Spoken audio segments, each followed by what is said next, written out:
আল্লাহু আকবার। লিমা তাকুলুনা মা লা তাফআল। ইন্নাল্লাহা ইউহিব্বুল্লাযীনা আল্লাহু আকবার। রাসূল তামাম সাহাবা তাবেঈন গুলো পর আসছে।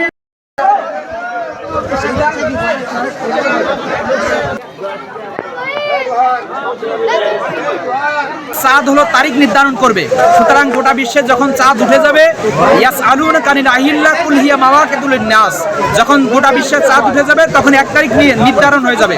তারিখ যখন নির্ধারণ হয়ে যাবে এরপর থেকে ধর্মীয় ইবাদতগুলো পালন করা শুরু হয়ে যাবে। তা আমরা সেভাবেই ধর্মীয় ইবাদতগুলো সঠিক দিনে আমরা হক মাসালা অনুযায়ী হানাফি মাযহাব অনুযায়ী আমরা পালন করি।